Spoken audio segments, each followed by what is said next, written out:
Mohanavani Telugu podcast వింటున్న శ్రోతలందరికీ హృదయపూర్వక ధన్యవాదాలు. ఈరోజు మనం ప్రత్యేకంగా శ్రీపాద వల్లభ క్షేత్రం గురించి తెలుసుకుందాం. కురుపురం శ్రీపాద వల్లభ క్షేత్రం. కురుపురం, కురువాపురం, కురుంగడ్డ మొదలైన పేర్లతో పిలువబడే శ్రీపాద శ్రీ వల్లభ క్షేత్రం ఆంధ్ర, కర్ణాటక సరిహద్దుల్లో ఉంది.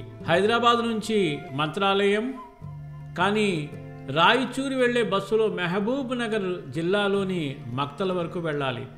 ఆ తర్వాత అనుగొండ వెళ్లే బస్సులో పంచదేవ్ పహాడ్ గ్రామాన్ని, అక్కడ నుంచి దగ్గరలోనే కురుపురం చేరుకోవచ్చు. కర్ణాటక రాష్ట్రంలోని రాయచూరు దగ్గర నుంచి కూడా కురుపురం వెళ్ళొచ్చు. ఇటైనా అటైనా కృష్ణా నది దాటాలి. కురుపురం ఒక ద్వీపంలా ఉంది. చుట్టూ కృష్ణా నది. ఆ నది దాటితే ఆలయం. శ్రీపాద శ్రీ వల్లభులు చాలా సంవత్సరములు ఇక్కడే తపస్సు చేశారు. ఆంధ్ర ప్రాంతంలోని పిఠాపురంలో జన్మించిన దత్తాత్రేయుని అంశమైన శ్రీపాద శ్రీ వల్లభులు 16 సంవత్సరములు తల్లిదండ్రుల వద్ద గడిపి అనంతరం కురువపురం వచ్చి తపస్సు చేశారు. ఇక్కడే శ్రీపాద వల్లభులు తమ మహిమలన్నిటినో చూపారు. ఇప్పటికీ ఇక్కడే సూక్ష్మ రూపులై ఉంటారని భక్తులు నమ్మకం. ఆశ్వయుజ మాస కృష్ణ ద్వాదశి హస్త నక్షత్రం రోజున కృష్ణానదిలో వారు అంతర్ధానమయ్యారు. శ్రీ గురు చరిత్ర, శ్రీ సాయిబాబా చరిత్ర, శ్రీ వల్లభుల చరిత్ర, శ్రీ నృసింహ సరస్వతీ స్వామి చరిత్ర మొదలైన సిద్ధపురుషుల చరిత్రలు చదివేవారికి ఈ క్షేత్రం గురించి బాగా తెలుస్తుంది. ఈ ప్రాంతంలో శ్రీపాద వల్లభులు కృష్ణానది ఇటువైపు సూర్య నమస్కారాలు చేసేవారని, దర్బారు నడిపేవారని తెలుస్తోంది. అటు కర్ణాటక సరిహద్దు కృష్ణానది ఒడ్డున తపస్సు చేసేవారని తెలుస్తోంది. అందుకే ఈ రెండు ప్రాంతాలు ప్రసిద్ధమైన క్షేత్రంగా బాసిల్లుతోంది. శ్రీపాదుల వారు యోగముద్రలు సిద్ధాసనం ఉన్న ప్రదేశంలో ప్రస్తుత ఆలయం ఉంది. అదే కురుపురం. దానినే కురువాపురం అని కూడా అంటారు.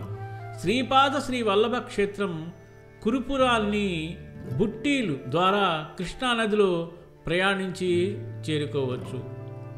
ఇది చాలా మహిమగల క్షేత్రం. 1000 సంవత్సరాల పైన వయసు ఉన్న మర్రి చెట్టు కింద శ్రీపాద శ్రీ వల్లభులు తపస్సు చేసిన ఈ ప్రాంతంలో ఒక చిన్న గుడి ఉంది. దగ్గరలో వాసుదేవానంద సరస్వతి స్వామివారు తపస్సు చేసిన గుహ, దానిపైన ఉన్న శివాలయం దర్శించుకోవచ్చు. కురు మహారాజుకు జ్ఞానోపదేశం అయిన ప్రాంతం కాబట్టి కురువపురం అనే పేరు వచ్చింది. కురువపురం ఆలయంలో ప్రతిరోజు అభిషేకం, పల్లకీ సేవ జరుగుతాయి. శ్రీపాద శ్రీ వల్లభులు జయంతి, దత్త జయంతి వంటి ఉత్సవాలు జరుగుతాయి. అలాగే కృష్ణానదిలో అంతర్ధానమైన శ్రీపాద వల్లభుల గుప్త దినం ఆశ్వయుజ బహుళ ద్వాదశి, గురు ద్వాదశి, మాఘ బహుళ పాడ్యమి, శ్రీ నృసింహ సరస్వతి గుప్త దినాలు కూడా ఉత్సవాలు జరుపుతారు. గురు పౌర్ణమి సందర్భంగా శ్రీపాద శ్రీ వల్లభ క్షేత్రం కురుపురంలో విశేష పూజలు జరుగుతాయి. ఆ రోజు భక్తులు కూడా ఎక్కువ మందే దర్శించుకుంటారు. ఇక్కడ చూడవలసిన ఆలయాలు: పంచదేవ్ పహాడ్, ఇవి కృష్ణానదికి యువతలే ఉన్నాయి. ఈ ఆలయం పంచదేవ్ పహాడ్ గ్రామంలో మక్తల్ మండలం, మహబూబ్ నగర్ జిల్లాలో ఉంది. ఇది తెలంగాణ ప్రాంతంలోకి వస్తుంది. కృష్ణానదిలో ఇక్కడ నుంచే కురుపురం చేరాలి. ఈ ప్రాంతంలో 5 దేవతలు కొలువై పూజలు అందుకుంటున్న ప్రాంతం ఇది. పాండురంగ స్వామి, శ్రీ లక్ష్మీ నరసింహస్వామి, ఆంజనేయ స్వామి, రాఘవేంద్ర స్వామి, విఘ్నేశ్వరుడు, ఇంకా అనగదత్త దేవాలయం ఒకే చోట ఉన్నాయి. శ్రీ శ్రీ శ్రీ దత్తాత్రేయ స్వామి మహాసంస్థాన పీఠం. ఈ ప్రాంగణంలో అనేక ఆలయాలున్నాయి. శ్రీపాద వల్లభులు దర్బారు. ఇక్కడ శ్రీపాద శ్రీ వల్లభుల దర్బార్ జరిగే ప్రాంతం ఉంది. ఇక్కడ ఆలయంలో శ్రీపాద శ్రీ వల్లభులు తపస్సు చేసుకునేటప్పుడు తన కమండలం ఆంచిన రాయి త్రిశూలం కూడా ఉంది. ఈ ఆలయంలో 27 ప్రదక్షిణలు చేసి కోరుకుంటే కోరిన కోరికలు తీరుతాయని భక్తుల విశ్వాసం. కురుపురంలోనూ రుక్మిణీ సహిత పాండురంగ ఆలయంలో నిత్యన్నదానం జరుగుతుంది. ఉచిత రూములు ఉన్నాయి. ఇవి పురాతన ఆలయాలైన మళ్ళీ కొత్తగా రంగులు వేసి వాతావరణం పరిశుభ్రంగా ఉంచుతూ ఆధునీకరించారు. పంచదేవతా పహాడ్ దగ్గరలో lord Dattatreya spiritual society, Sripada Dattasai society వారి ఆధ్వర్యంలో శ్రీపాద ఛాయా ఆశ్రమం నిర్మించారు.